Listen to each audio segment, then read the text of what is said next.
Update na po tayo sa babala ng PHIVOLCS sa posibilidad ng tsunami sa mga coastal area na nakaharap sa Pacific Ocean. Kasunod nga po ng magnitude 8.7 na lindol na tumama sa Russia. Kausapin natin si PHIVOLCS Director Teresito Bacolcol. Magandang umaga at welcome po sa Balitang Hali. Yes sir, magandang umaga din po sa inyo. Apo, hanggang kailan po iiral itong inyong babala kaugnay sa posibleng tsunami sa mga coastal area na nakaharap po sa Pacific Ocean? Well, siguro hanggang mamayang hapon titingnan muna natin kasi ang expected na tsunami waves to arrive would be between 120 to 240. So we'll probably wait for 1 hour after 240 and kapag wala, then pwede natin i-lift yung tsunami wave, tsunami advisory natin. May estimate po ba kayo sa posibleng laki o lawak ng tsunami nga pwedeng mangyari sa mga coastal area na nakaharap po sa Pacific Ocean at anong magiging damage nito kung sakali? Okay, so ang estimate po natin would be less than 1 meter based on our tsunami modeling. And although these waves are not big enough to produce major damage, but they can still cause strong currents and sudden changes in the sea level, which can be delikado po yan along the shore. So ang mangyari dito, again, pwedeng mag-produce dito ng strong and unpredictable currents.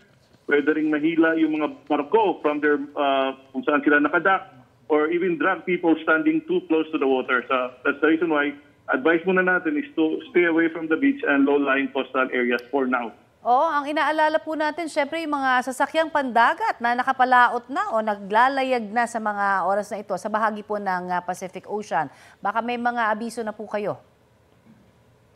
So kung yung mga bangka ninyo ay nakadock near the shore, make sure na it's securely tied.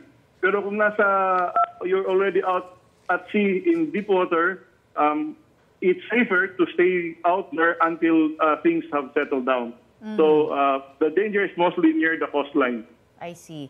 At ano ho yung mga kailangan bantayan at paghandaan naman ng mga residente na malapit nga po sa Pacific Ocean o yung mga nakaharap po dito?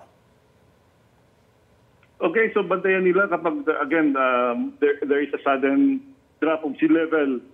So kapag napansinan nila yan, huwag mo lang mamulot ng mga isda kasi minsan may mga naiwan ng mga isda, takbo ka agad to a higher place. Paano po nila malalaman na ligtas nang bumalik sa tabing dagat?